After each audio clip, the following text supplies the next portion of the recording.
नमस्कार, संसद टीवी में आपका स्वागत है। मैं हूं प्रतिबिंब शर्मा। सुबह के 10 बज चुके हैं और मैं हाजिर हूं अभी तक की तमाम गतिविधियों का अपडेट लेकर अपडेट एट 10 में। सबसे पहले नजर डाल लेते हैं आज के बड़े अपडेट्स पर।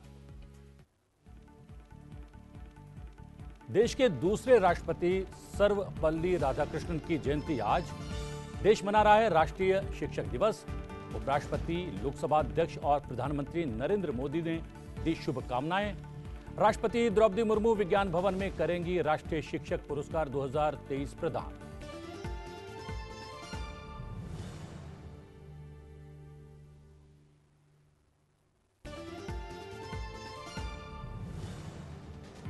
राष्ट्रपति ने कहा, भारत को विश्व के ज्ञान केंद्र में बदलने में शिक्षकों का योगदान पहले से कहीं अधिक महत्वपूर्ण।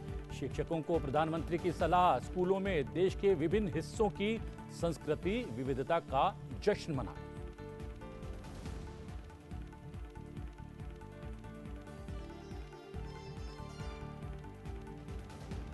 संविधान संशोधन के जरिए जल्द ही महिलाओं को संसद, राज्य विधानसभाओं में उचित प्रतिनिधित्व मिलेगा। उपराष्ट्रपति जगदीप धनखड़ ने राष्ट्र निर्माण में महिलाओं की भागीदारी विषय पर किया छात्रों से खास संवाद।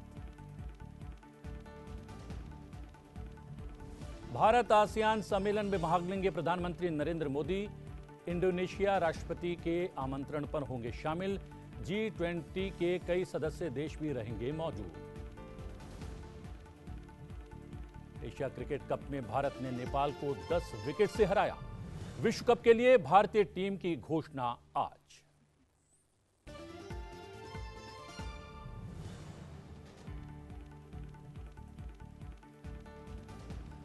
राष्ट्रीय शिक्षक दिवस पर उपराष्ट्रपति जगदीप धनखड़, प्रधानमंत्री नरेंद्र मोदी और लोकसभा अध्यक्ष ओम बिरला ने देश के शिक्षकों को शुभकामनाएं दी हैं। इस अवसर पर उपराष्ट्रपति जगदीप धनखड़ ने पूर्व राष्ट्रपति और अनुकरणीय शिक्षक डॉक्टर सर्वपल्ली राधाकृष्णन को उनकी जयंती पर श्रद्धांजलि अर्पित की। उपराष्ट्रपति ने सोशल मीडिया प्लेटफॉर्म एक्स पर बताया कि शिक्षक दिवस पर वो देश के दृढ़ और मेहनती शिक्षकों का जश्न मनाने में राष्ट्र के साथ शामिल होते हैं। उपराष्ट्रपति ने कहा कि ज्ञान और बुद्धिमत्ता के माध्यम से युवा दिमागों को ढालने के प्रति उनकी प्रतिबद्धता को बहुत महत्व दिया जाता है।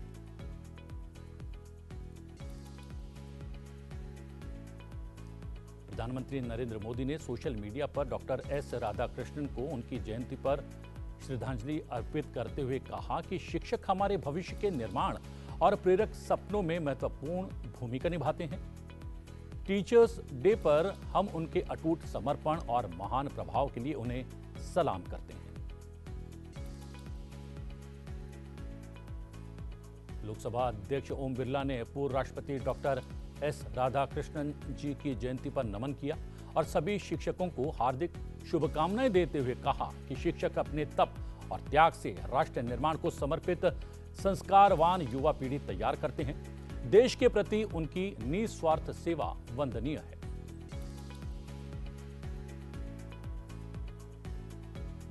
राष्ट्रीय शिक्षक पुरस्कार 2023 के विजेताओं से प्रधानमंत्री नरेंद्र मोदी ने सोमवार को मुलाकात की।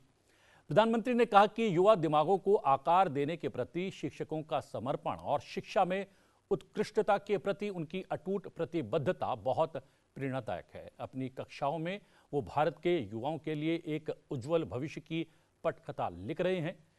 पीएम ने कहा कि मां जन्म देती है और शिक्षक जीवन देता है। मां जन्म देती है, गुरु जीवन देता है और इसलिए आप लोगों का दायित्व तो थोड़ा ज्यादा ही होता है। देश अब चल नहीं रहा है, देश दौड़ नहीं रहा है, देश उड़ रहा है। कभी कभी आप लोगों का फ्री पीरियड होता है ना, है? तो आज अपना फ्री पीरियड हो जाएगा। सिलेबस के बाहर ही करेंगे। सबसे पहले तो आप सबका स्वागत है, क्योंकि हमारे यहाँ कहा जाता है कि जब अतिथि आपके घर आते हैं और अतिथि की चरण रज जब आपके घर में पड़ती है तो ईश्वर का रूप होती है। तो आप मेरे यहाँ मेहमान हैं और आपकी चरण रज आज मेरे घर में आई है, तो मैं बहुत भाग्यशाली हूं। तो उससे इसलिए आप सबका यहाँ आने के लिए बहुत बहुत धन्यवाद। जनमानस, छोटे से छोटा बच्चा और बुजुर्ग आदमी 100 वर्ष का भी जानता है कि परिवर्तन एक तरफा नहीं है, परिवर्तन चौतरफा है। और देश अब चल नहीं रहा है, देश दौड़ नहीं रहा है, देश उड़ रहा है। पर्यावरण संरक्षण और संवर्धन का भारतीय संस्कृति में बहुत ही जड़ें मजबूत हैं। हम अपने छात्रों को किस तरह से सजग कर सकते हैं कि वो इसे साकार कर सके? आप एकलव्य स्कूल में है, मतलब ज्यादातर आप आदिवासी बच्चों के बीच में हैं। अगर आदिवासी बच्चों के बीच में है तो पर्यावरण की रक्षा तो उनसे हमें सीखनी है जी। हमें उन्होंने जितनी पर्यावरण की रक्षा की है शायद कोई और कर सकता है। अब हमारे देश में रिसाइकल, हर चीज को रिसाइकल करना ये हमारे कल्चर में था। अगर कपड़े पुराने हो गए तो बड़े भाई के छोटे भाई को फिर पहनने लायक न रहे तो उसमें से कोई रजाई विजाई बना दो। आज कल्चर क्या आया है? Use and throw. प्लास्टिक थैली बाजार से माल ले आओ और फिर फेंको। तो हमने हर लोगों को समझाना है कि भाई अपने जीवन को कैसे बदले। सर, हमने अपने स्कूल में कोविड के समय में डिफरेंट लैंग्वेजेस पर डॉक्यूमेंट्रीज बनवाई सर घर में, मलयालम, पंजाबी, संस्कृत और हिंदी पर। और बच्चों ने रिसर्च किया, गाने गाए, डांस किया और उसको कंपाइल करके फिर हमने उसे ओपन सोर्स ऑफ लर्निंग की तरह यूट्यूब पर भी डाला सर। बढ़िया। भारत की विशेषता ये है कि हम विविधता को सेलिब्रेट करते हैं। क्या हम इसका आनंद ले सकते हैं क्या? अगर मान लीजिए आप तय करें कि चलो भाई 2024 हम केरल ईयर मनाएंगे स्कूल में, तो 24 में जितने कार्यक्रम होंगे, अच्छा दिवाली है तो अच्छा चलो भाई केरल में कैसे दिवाली करते हैं, एक अपनी दिवाली, एक केरल वाली दिवाली। मकर संक्रांति है तो एक अपने वाली, एक उनकी। नया साल है तो हमारा और उनका। तो स्कूल के बच्चों को केरल में साल भर क्या क्या होता है वो सीखने को मिलेगा। Under your able leadership, India has ushered into Amrit Kal. What is the new and changing role of teachers to achieve this goal? कभी भी जीवन में भीतर के विद्यार्थी को मरने नहीं देना चाहिए। अगर आपके भीतर का विद्यार्थी जिंदा है तो आप कभी जीवन में उलझन में नहीं फंसोगे, निराश नहीं होंगे, बोझिल जिंदगी नहीं बनेगी। टीचर से अपेक्षा होती है एग्जैक्टनेस की। बच्चों को एनकरेज करना चाहिए। देखिए, बच्चों में क्यूरियोसिटी को कभी भी डिस्करेज नहीं करना चाहिए। आप लोग नहीं करते, इसीलिए तो आपको अवार्ड मिल रहा है।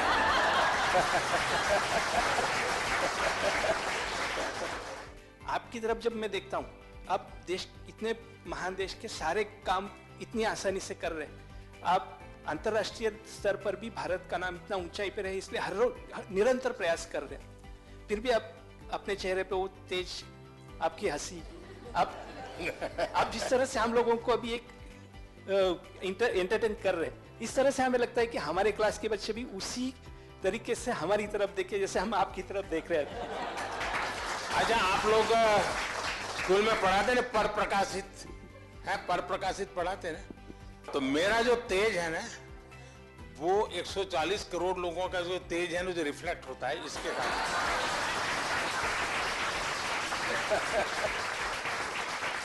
तो ये पर प्रकाशित है। आप ये मान के चलिए, जो ये कभी आपको ये कहता है कि आज मेरे पास टाइम नहीं है, तो मान के चलिए वो झूठ बोलता है। वो झूठ बोलता है। कभी टाइम की कमी होती ही नहीं जी। लेकिन हमें मालूम नहीं है कि हम अपना टाइम कहां गंवा रहे हैं, हमें पता ही नहीं। अब तय करना है कि हमें समय वेस्ट करना है कि समय इन्वेस्ट करना है। दूसरा, आपको सामान्य जीवन में देखा होगा काम करने की कभी थकान नहीं होती जी, काम न करने की थकान होती है। मैं मन से मानता हूं टीचर देश के लिए सर्वाधिक देश को बनाने में योगदान देने वाला ऐसा काम आपके पास है। आप देश बदल सकते हैं, जीवन बदल सकते हैं, आप सदी बदल सकते हैं। ये सामर्थ्य आपके अंदर होता है। परमात्मा आपको शक्ति दे। बहुत बहुत धन्यवाद।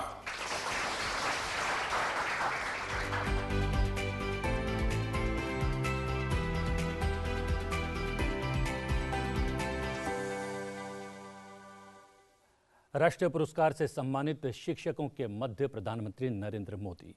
हम आपको बता दें कि आज भारत के पूर्व राष्ट्रपति सर्वपल्ली राधाकृष्णन की जयंती है। हर साल आज ही के दिन को राष्ट्रीय शिक्षक दिवस के रूप में भी मनाया जाता है। इस अवसर पर राष्ट्रपति द्रौपदी मुर्मू आज नई दिल्ली में 75 चयनित पुरस्कार विजेताओं को राष्ट्रीय शिक्षक पुरस्कार 2023 से सम्मानित करेंगी। इनमें 50 स्कूली शिक्षक, उच्च शिक्षा के 13 शिक्षक और कौशल विकास एवं उद्यमिता मंत्रालय के 12 शिक्षक शामिल हैं।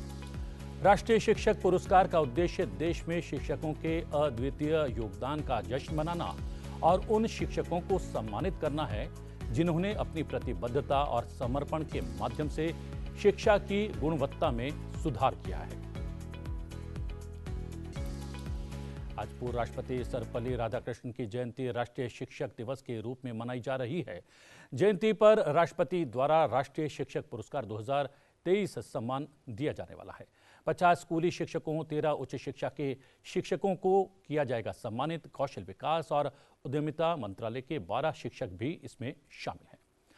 आज राष्ट्रीय शिक्षक दिवस है। अपने शिक्षा से जुड़ी स्मृतियों को ताज़ा करने के लिए बीते दिनों उपराष्ट्रपति जगदीप धनखड़ ने अपने शिक्षकों से एक खास भेंट की। आइए आपको दिखाते हैं इस पर एक खास report.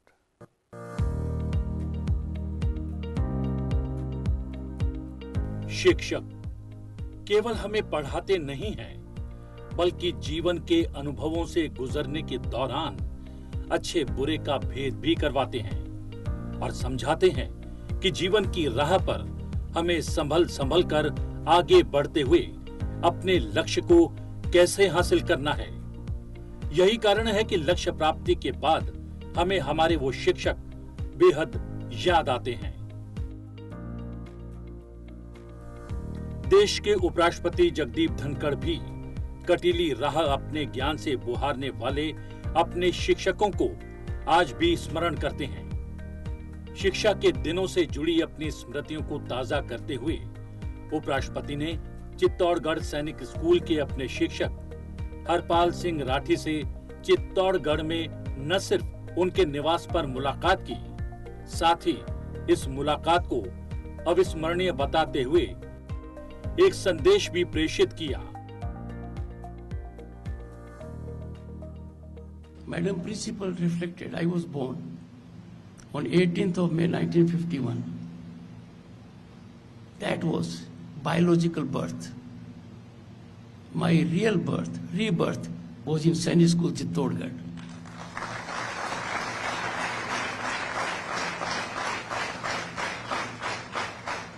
All that I am here,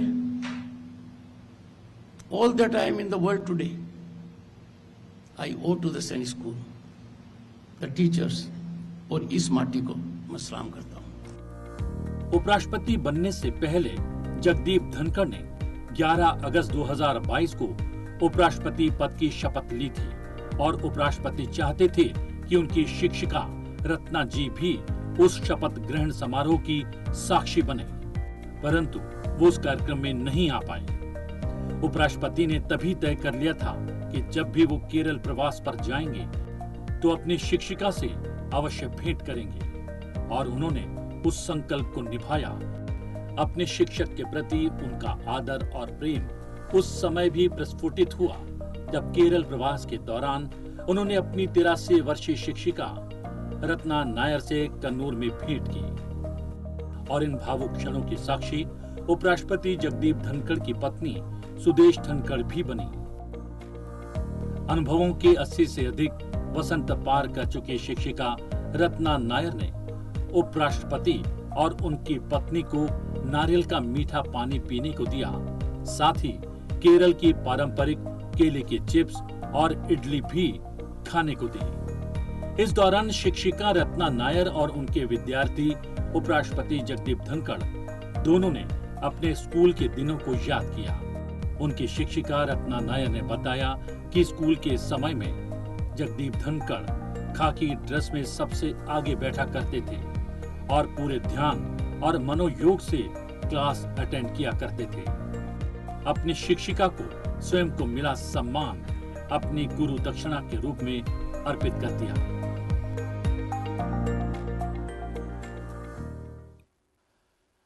doctor, engineer, नेता, सिपाही सबका अपनी अपनी जगह सम्मान है, लेकिन सर्वश्रेष्ठ सर्वोपरि शिक्षक है, क्योंकि इन सभी का निर्माण शिक्षक के द्वारा किया जाता है। G20 से ठीक पहले प्रधानमंत्री नरेंद्र मोदी भारत आसियान सम्मेलन में भाग लेंगे। 43वां आसियान शिखर सम्मेलन और संबंधित शिखर सम्मेलन 5 से 7 सितंबर तक जकार्ता में आयोजित किया जा रहा है। 7 सितंबर को भारत आसियान की बैठक होगी, जिसमें भारतीय पक्ष की अध्यक्षता प्रधानमंत्री नरेंद्र मोदी करेंगे। आसियान में हिस्सा लेने के लिए जापान, ऑस्ट्रेलिया, दक्षिण कोरिया, अमेरिका, इंडोनेशिया जैसे G20 के सदस्य देशों के नेता भी वहां होंगे। माना जा रहा है कि नेताओं के साथ प्रधानमंत्री मोदी की वार्ता में G20 अहम हिस्सा होगा। प्रधानमंत्री मोदी ये यात्रा इंडोनेशिया के राष्ट्रपति जोको विदोदो के आमंत्रण पर कर रहे हैं। इस दौरान प्रधानमंत्री मोदी 20वें भारत आसियान शिखर सम्मेलन और ईस्ट एशिया सम्मेलन में हिस्सा लेंगे। ये वर्ष 2022 में भारत और आसियान के बीच द्विपक्षीय रिश्ते को समग्र रणनीतिक साझेदारी का दर्जा दिए जाने के बाद पहली बैठक होगी। इसमें द्विपक्षीय रिश्तों से जुड़े सभी मुद्दों पर विस्तार से विमर्श किया जाएगा और भावी सहयोग का एजेंडा तैयार किया जाएगा। जबकि ईस्ट एशिया सम्मेलन में भारत उन 8 देशों के साथ शामिल होगा जिसे आसियान देशों ने अपना रणनीतिक साझेदार तय किया है। इसमें क्षेत्रीय व अंतर्राष्ट्रीय मुद्दों पर चर्चा खास तौर पर की जाने वाली है। दिल्ली में होने वाले G20 शिखर सम्मेलन के लिए 4 दिन बचे हैं। चीनी राष्ट्रपति शी जिनपिंग इसमें शामिल नहीं होंगे, लेकिन भारत में होने वाले G20 शिखर सम्मेलन में चीनी राष्ट्रपति शी जिनपिंग की जगह वहां के प्रधानमंत्री ली कियोंग शामिल होने वाले हैं। चीन के विदेश मंत्रालय के प्रवक्ता माओ निंग ने ये जानकारी दी है। G20 शिखर सम्मेलन का अंतिम एजेंडा 9 और 10 सितंबर को नई दिल्ली में आयोजित किया जाने वाला है। ली कियोंग चीनी प्रतिनिधिमंडल का नई दिल्ली में नेतृत्व करने वाले हैं। G20 शिखर सम्मेलन से पहले चौथी और अंतिम शेरपा बैठक हरियाणा के मानेसर में लगातार चल रही है। इस उच्च स्तरीय बैठक में G20 शिखर सम्मेलन के सदस्य देशों के अलावा शेरपा और अन्य प्रतिनिधि हिस्सा ले रहे हैं। G20 शिखर सम्मेलन में भाग लेने के लिए विश्व नेता नई दिल्ली पहुंचने वाले हैं। भारत ने पिछले साल 1 दिसंबर को G20 की अध्यक्षता संभाली थी। इस दौरान देश भर के 60 शहरों में G20 से संबंधित लगभग 220 से ज्यादा बैठकें आयोजित की गई हैं। नई दिल्ली में G20 राष्ट्राध्यक्षों और शासनाध्यक्षों का शिखर सम्मेलन पूरे वर्ष मंत्रियों, वरिष्ठ अधिकारियों और नागरिक समाजों के बीच आयोजित सभी G20 प्रक्रियाओं और बैठकों का समापन होने वाला है। भारत की अध्यक्षता में G20 शिखर सम्मेलन में 4 दिन शेष बचे हैं। प्रधानमंत्री नरेंद्र मोदी के नेतृत्व में देश अंतर्राष्ट्रीय अतिथियों के स्वागत के लिए तैयार है। आइए देखते हैं G20 के अब तक के सफर में प्रधानमंत्री नरेंद्र मोदी की सहभागिता क्या रही है। प्रधानमंत्री नरेंद्र मोदी के प्रभावशाली नेतृत्व में भारत G20 अध्यक्षता के अंतिम दौर में है। आइए एक नजर डालते हैं प्रधानमंत्री के अब तक के G20 सफर पर। -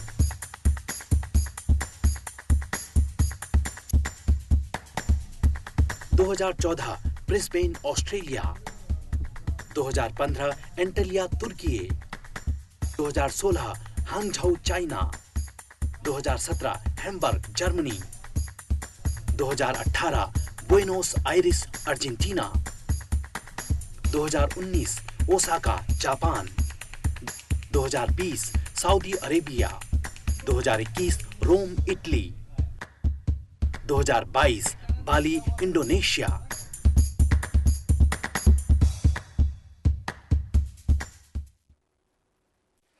उपराष्ट्रपति जगदीप धनखड़ और लोकसभा अध्यक्ष ओम बिरला आज कोटा में सेवानिवृत्त कर्मचारियों के गौरव समारोह में हिस्सा लेने वाले हैं।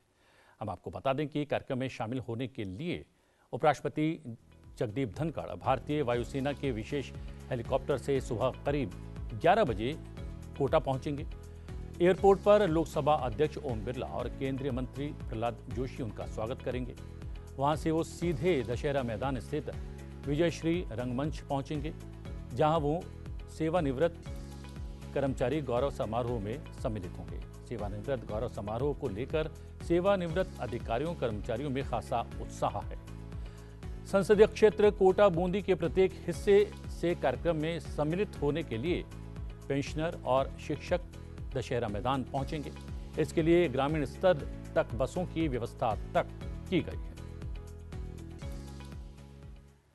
6 राज्यों की 7 विधानसभा सीटों पर उपचुनाव के लिए मतदान शुरू हो गया है। त्रिपुरा में 2 सीटों और केरल, झारखंड, पश्चिम बंगाल, उत्तर प्रदेश और उत्तराखंड में एक सीट पर उपचुनाव हो रहा है। 2 सीटों पर उपचुनाव हो रहे हैं क्योंकि मौजूदा विधायकों ने इस्तीफा दे दिया है। अन्य 5 सीटों पर विधायकों के निधन के कारण चुनाव हो रहे हैं। वोटों की गिनती 8 सितंबर को होने वाली है।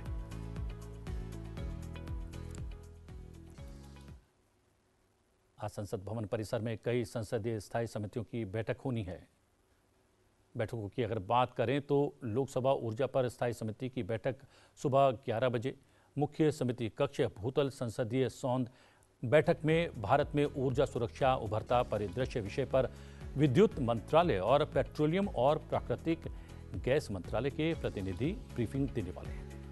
लोकसभा आवास और शहरी मामलों की स्थायी समिति की बैठक सुबह 11:30 बजे समिति कक्ष डी ग्राउंड फ्लोर संसदीय सौंध बैठक में CPWD के कामकाज की समीक्षा विषय पर आवास और शहरी मामलों के मंत्रालय और CPWD के प्रतिनिधियों द्वारा ब्रीफिंग दी जाएगी। लोकसभा सार्वजनिक उपक्रम समिति की बैठक दोपहर 2:30 बजे समिति कक्ष C संसदीय सौंध में होने वाली है।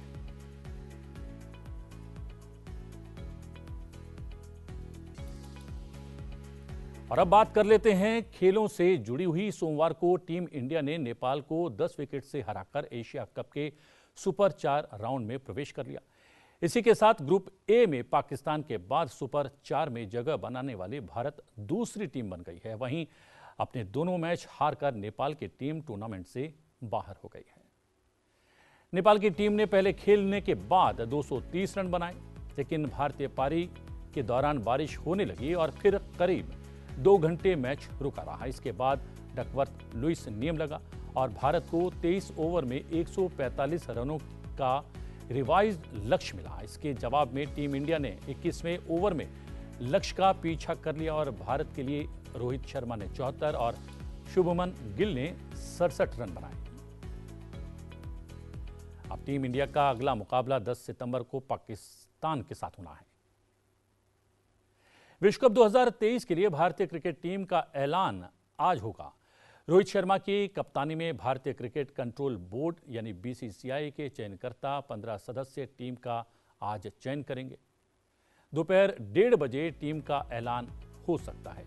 BCCI के पदाधिकारी टीम का ऐलान करेंगे। मुख्य चयनकर्ता अजित अगरकर इस दौरान नजर आ सकते हैं। बता दें कि विश्व कप 2023 भारत में 5 अक्टूबर से 19 नवंबर तक खेला जाएगा। टीम इंडिया अपना पहला मुकाबला चेन्नई में 8 अक्टूबर को ऑस्ट्रेलिया के खिलाफ खेलेगी। और अब बात करते हैं आज के दिन से जुड़े इतिहास की और जानते हैं आज के दिन से जुड़ा हुआ इतिहास क्या कुछ कहता है। 5 सितंबर साल 1962 को भारत में पहली बार शिक्षक दिवस मनाया गया। इसी साल डॉक्टर सर्वपल्ली राधाकृष्णन ने भारत के दूसरे राष्ट्रपति के रूप में अपना पद संभाला। उनके सम्मान में उनके छात्रों ने उनके जन्मदिन को राधाकृष्णन दिवस के रूप में मनाने की पहल की, लेकिन उन्होंने इस प्रस्ताव को अस्वीकार किया और अपने जन्मदिन को शिक्षक दिवस के रूप में मनाने का प्रस्ताव रखा। उनका जन्म आज ही के दिन साल 1888 में मद्रास प्रेसिडेंसी यानी आज के आंध्र प्रदेश में एक तेलुगु परिवार में हुआ था। आज के दिन शैक्षणिक संस्थानों में शिक्षकों के सम्मान में अनेक प्रकार के आयोजन किए जाते हैं। उन्होंने साल 1952 में उपराष्ट्रपति का पद भी संभाला। साल 1954 में डॉक्टर सर्वपल्ली राधाकृष्णन को भारत के सर्वोच्च नागरिक सम्मान भारत रत्न से नवाजा गया। 5 सितंबर साल 1959 को ब्रिटेन में पब्लिक कॉल बॉक्स से पहली बार ट्रंक कॉल डायलिंग प्रणाली की शुरुआत हुई। ब्रिस्टल में डिप्टी लॉर्ड मेयर ने खुद नंबर डायल करते हुए लंदन के लॉर्ड मेयर को फोन किया था। ये प्रणाली STD यानी सब्सक्राइबर ट्रंक डायल तकनीक पर आधारित थी, जिसमें फोन करने का शुल्क देना पड़ता था। इससे पूर्व दिसंबर 1958 में ब्रिटेन की महारानी एलिजाबेथ द्वितीय ने ब्रिस्टल से एडिनबर्ग फोन कर इसे लॉन्च किया था। आज शिक्षक दिवस है और शिक्षक दिवस हमारे लिए विशेष है। हम पूरे दिन आपको शिक्षक दिवस से जुड़े कार्यक्रम लगातार दिखाते रहेंगे। आज देश के विशिष्ट शिक्षकों को राष्ट्रपति द्रौपदी मुर्मू सम्मानित करेंगी। शाम 4:30 बजे से संसद टीवी पर आप देख सकते हैं सीधा प्रसारण इस कार्यक्रम का। सम्मानित शिक्षकों में से कुछ शिक्षकों से हमने उनके जीवन और शिक्षक के रूप में उनके विशिष्ट योगदान पर बात की। हमारे विशेष कार्यक्रम शिक्षक से संसार में आप देख रहे हैं, उनसे बातचीत सुबह आप देख सकते हैं। उनसे खास बातचीत अब से कुछ देर बाद यानी 10:30 बजे। देश के उपराष्ट्रपति और राज्यसभा के सभापति जगदीप धनखड़ जी के शिक्षकों से भी हम आपको मिलवाएंगे। सादर नमन संवारा जीवन में आप सुन सकते हैं उन महान शिक्षकों को दोपहर 3:30 बजे। नई शिक्षा नीति और उससे आ रहे बदलाव पर हमारे शोध परक रिपोर्ट कार्यक्रम को भी आप देख सकते हैं। शाम को 7 बजे आने वाले हमारे कार्यक्रम डेली रिपोर्ट। नई शिक्षा नीति पर विशेष अतिथियों के साथ हम दिखाएंगे आपको हमारा कार्यक्रम शाम 8:30 बजे और शाम को ही 6 बजे। और कार्यक्रम में वक्त है आपसे आज्ञा लेने का, लेकिन आप देखते रहिए संसद टीवी, क्योंकि 10:30 बजे हम आपके लिए लेकर आए हैं राष्ट्रीय शिक्षक पुरस्कार से सम्मानित शिक्षकों से खास बातचीत, शिक्षक से संसार। और आप बने रहिए संसद टीवी के साथ। मुझे दीजिए आज्ञा। नमस्कार।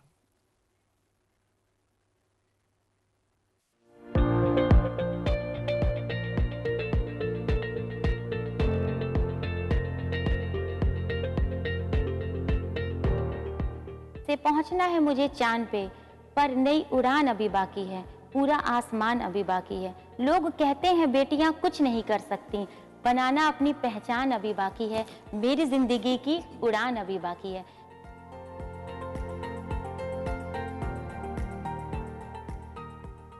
सोच को बदलो सितारे बदल जाएंगे, नजर को बदलो नजारे बदल जाएंगे, कश्तियां बदलने की जरूरत नहीं, दिशा को बदले किनारे बदल जाएंगे।